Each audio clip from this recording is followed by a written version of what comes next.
Nagkaaberya ang eleksyon sa ilang lugar sa Mindanao. Sa Buldon, Maguindanao, dinumog na mga tao ang mga pulis na magsisilbisa ng Board of Election Tellers. May nagtangka pang mang-agaw ng mga balota. Sa Lanao del Sur naman, naantala ang eleksyon dahil ang mismong election officer nila hindi sumipot. Idineklara namang iligal ang nangyaring botohan sa Pikit, North Cotabato. Hindi kasi sa kani-kanilang barangay ginanap ang botohan, kundi sa dalawang eskwelahan sa poblasyon. Ayon sa COMELEC, paglabag ito sa Omnibus Election Code. Live mula sa Cotabato City, may report si Chino Gaston. Chino? Jessica, payapa sa kabuuan ayon sa Maguindanao PNP ang naging takbo ng elections dito sa Maguindanao na nasa listahan na tinatawag na Areas of Concern ng Philippine National Police ngayong barangay elections. Ganitong eksena kanina sa eleksyon sa bayan ng Buldon sa Maguindanao. Hindi natuloy ang botohan sa 8 barangay doon dahil sa panggugulo ng ilang gustong agawin ng mga ballot box. Hindi pa man nagsisimula ang botohan, umalingaw-ngaw na ang putok ng baril sa paligid, kaya naman napilitan ng mga pulis na umalis sa lugar, dala ang mga election paraphernalia.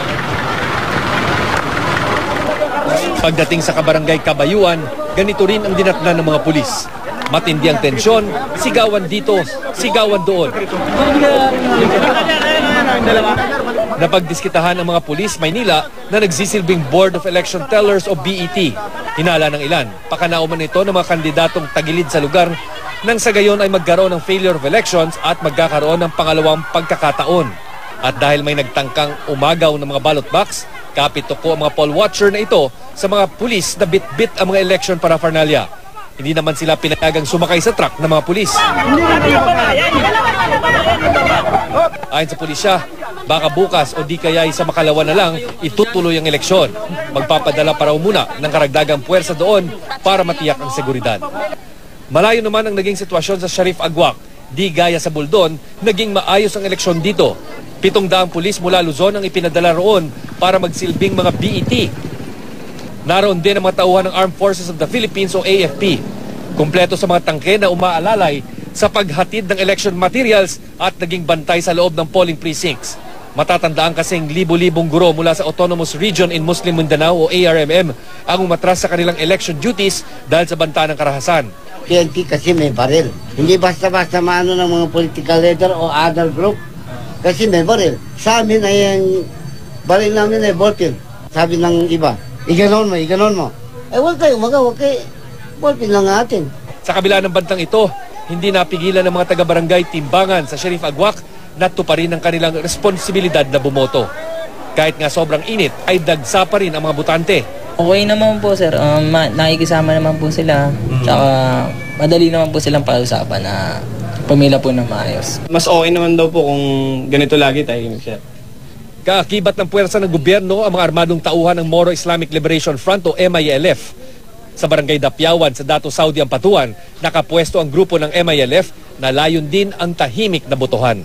Gusto namin ito makatulong sa normalization ng mga tato sa para sa election. Hanggang matapos yung election na walang gulo. Naandala naman ang botohan sa mga bayan ng Marantaw at Madalum sa Lanao del Sur dahil hindi sumipot ang mga election officers nila. Sa bayan ng Tugaya, nagkasuntukan ng ilang mga botante kaya naman napilitan ng mga pulis na magpaputok ng baril. Dahil diyan, muntikan pang magka-stampede. Dineklara namang iligal ng COMELEC ang nangyaring eleksyon sa 13 barangay sa Pikit, North Cotabato. Imbis kasi na sa kani-kanilang barangay ganapin ang botohan, inilipat ng mga gurong BET ang eleksyon sa 2 eskwelahan sa poblasyon na ayon sa COMELEC ay labag sa Omnibus Election Code. Pero depensa ng mga guro, may mga armadong grupo sa mga barangay kaya kinailangan nila itong gawin. Kasi for my security purposes, ang history of the place sa inyong... Baha naman ang naging balakid sa mga botante sa Coronadal City sa mga mabababang bahagi ng syudad tulad ng Barangay Zone 3. Kaya paano naman daw makakaboto ang mga residente kung abala pa rin sila sa paglilinis at manu-manong pagtatanggal ng putik sa daan. Kaya naman panawagan ng mga residente sa mga mananalong kapitan, pagtuunan sana ng atensyon ang mga kanal na anilay matagal ng sanhi ng pagbaha. Jessica, bagamat may 8 hanggang 9 na barangay doon sa munisipalidad ng Buldon na hindi nga natuloy ang eleksyon kanina dahil nga sa kaguluhan na nangyari. Paglilinaw ng COMELEC Maguindanao maging ng PNP Maguindanao na hindi raw nangangahulugan na automatically pwede itong ituring na failure of elections dahil meron daw provision sa COMELEC sa isang COMELEC resolution na nagsasabing hindi pa failure of elections ito at pwedeng i-reset yung date bukas o sa October 30. Pero paglagpas na ng October 30 at hindi pa rin natuloy yung sinasabing resetting of elections dito sa mga barangays na hindi nga natuloy yung election kanina, ay doon na daw nila sa pa daw na hanggang siyam na barangay dito sa bayan ng Buldon. Jessica. Okay, Chino, sa tanda ko, no, sa pagkakatanda ko, ever since, talagang medyo may problema yung Buldon na yan, mapa-election man o walang eleksyon, mapa-barangay o national elections, laging may aberya dyan. Yes.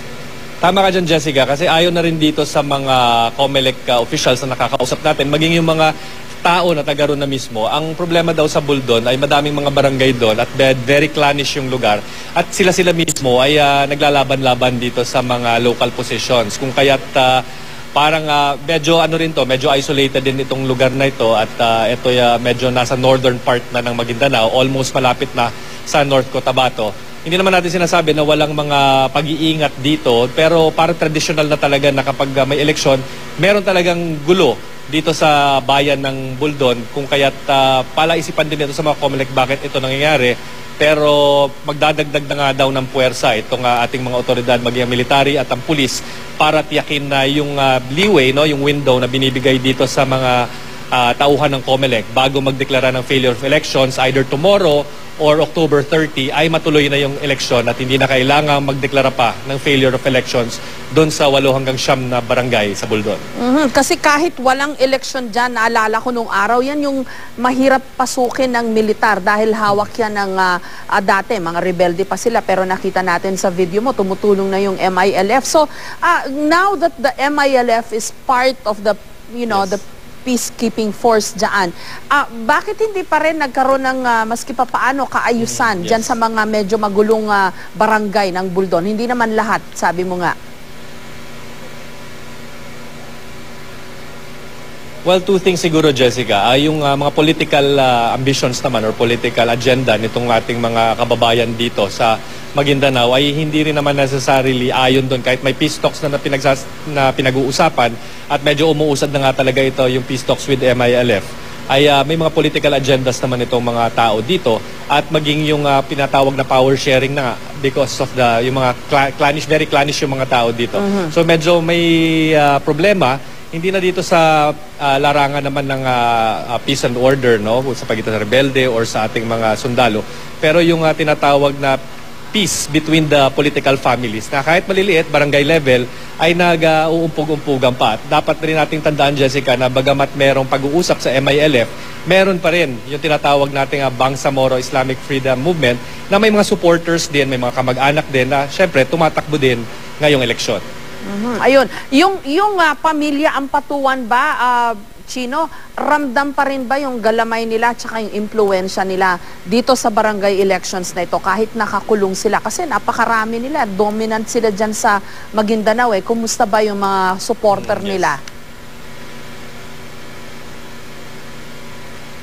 Well, actually, Jessica, sa aming pag-iikot kanina, pansin natin na napakaraming mga posters nitong mga kamag-anak, no, ng Ampatuan na dito, lalo na sa Sharif Agwak at mga karatig na mga lugar. Yung isang barangay dito, tumatakbo yung asawa ni dating Governor Andal Sr. At napansin natin, although hindi natin pwede makonclude, no, pero napansin natin yung precinct kung saan dinadaos yung barangay elections para dito sa nasabing barangay kung saan tumatakbo nga yung asawa ni Andal Sr. ay sobrang gwardyado ito, no? Napakadaming tangke, napakadaming sundalo at maging mga pulis na mismo yung tumayong BET dito sa lugar.